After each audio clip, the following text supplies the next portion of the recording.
Many years ago, this building once thrived.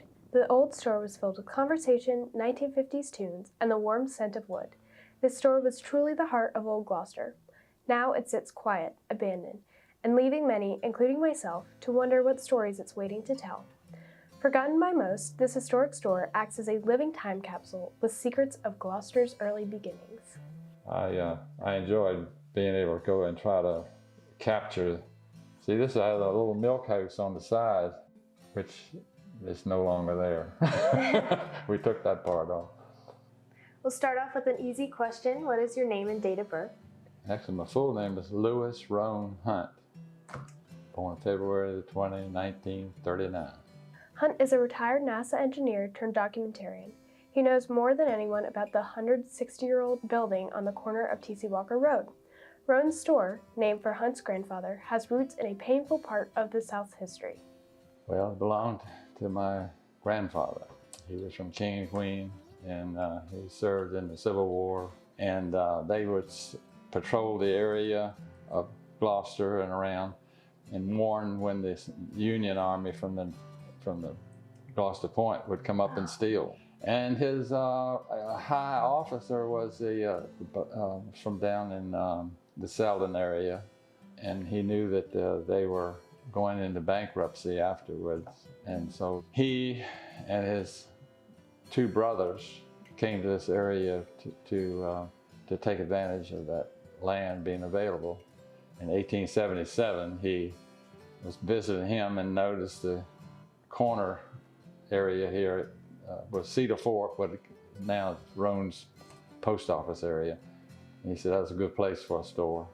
He had already been running a store because his first wife, father-in-law, had given him a 268-acre farm across from West Point, and he was running a store there, according to my great-grandfather's diary. Well, they kept saying that it was his wife's property, so, you know, having pride, he wanted to get out, so that's what drew him down to this area and to move his efforts to do a store here. Hunt's grandfather partnered with a man named Will Ash to operate the store until 1915. They sold everything from canned goods to gas-powered pumps, which farms could then use to channel water for their animals. The store served everyone, regardless of race, in a time that wouldn't have been true for schools and other institutions. You talked a little bit about how the store was like kind of serving everybody. Was that pretty like unusual during that time? Actually, most of that time the steamers were a big thing, and the white people tended to be on the farms along the shorelines and so forth. And the black people were more interior. So my grandfather, probably most of his customers were black. According to the 1900 books, they had big accounts. So I guess groceries were picked up and taken. I guess sometimes some of the fresh stuff was sold by the individual farms and everything, and these were more dry goods and stuff like that. Clothes, farm equipment. I remember the horse collars that hanging up over on one end of the wall I used to use for a basketball. I'd do my layups in the horse collars, and it covered everything you need in terms of dry goods, I guess you might say. And eggs were 6 cents a dozen. Wow. Well, people would come with their eggs, you know, to trade. Most things cost anywhere from no more than 10 to 20 cents.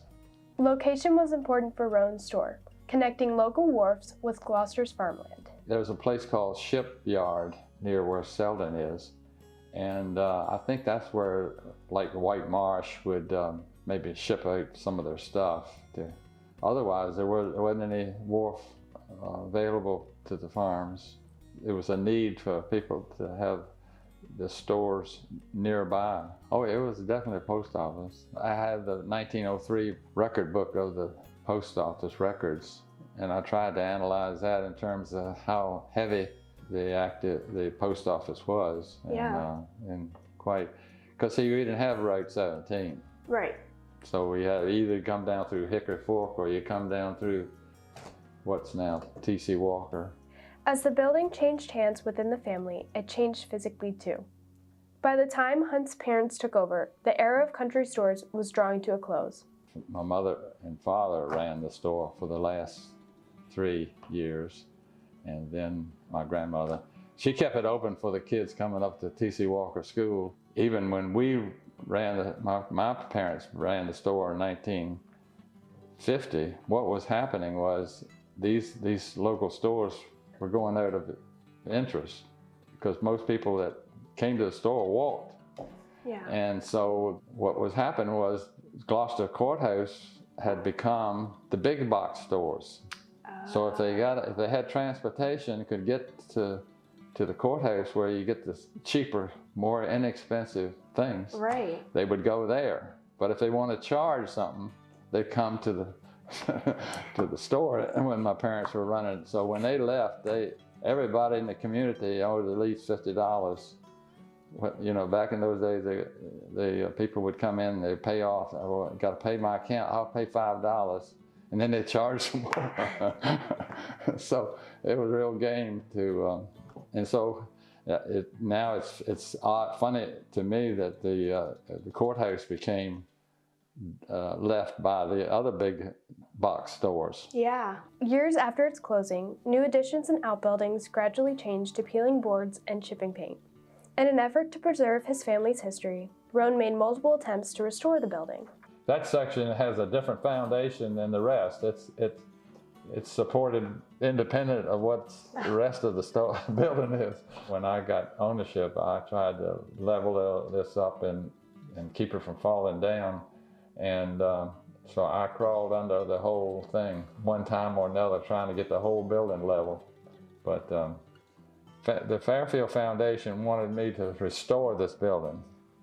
Well, I'd already tried to restore this building in 1907.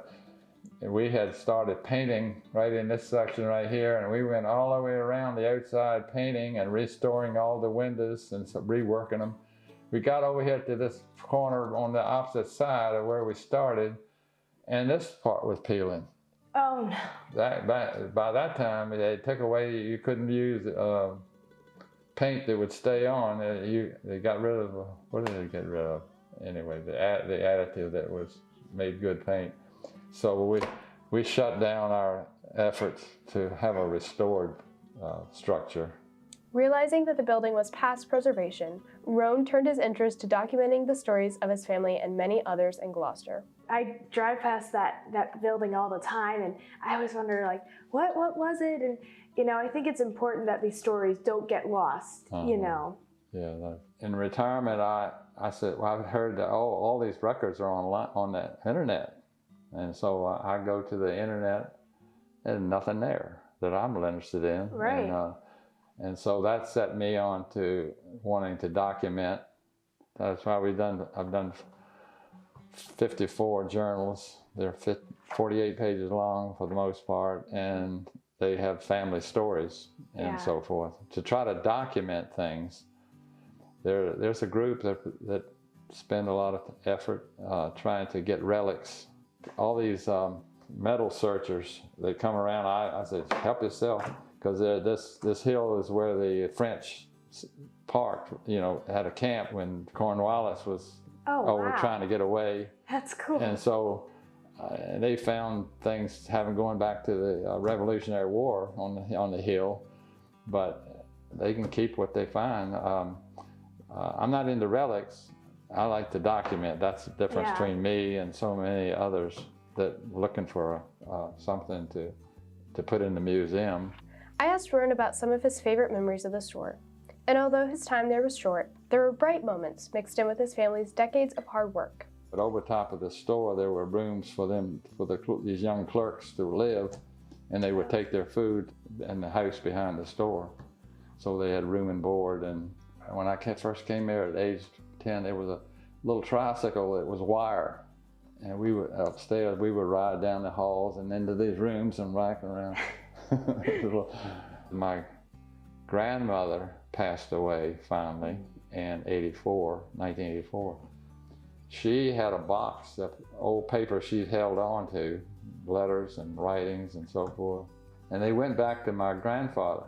And of course, he died 20 years before I was born. So all I heard was he's a good man. But and so that these papers were a source. So I put them in a book, and the Gloucester Gazette printed it for me. And over the time, I've been able to identify what some of the references. Yeah. As I look at my family and trying to understand what made my grandfather in particular, what made him tick, his good parts and his not so good parts or whatever, but he really came to develop a community and a local society that was needed work. It was, you know, you had the situation immediately following the Civil War, and there was a lot to do to make society function.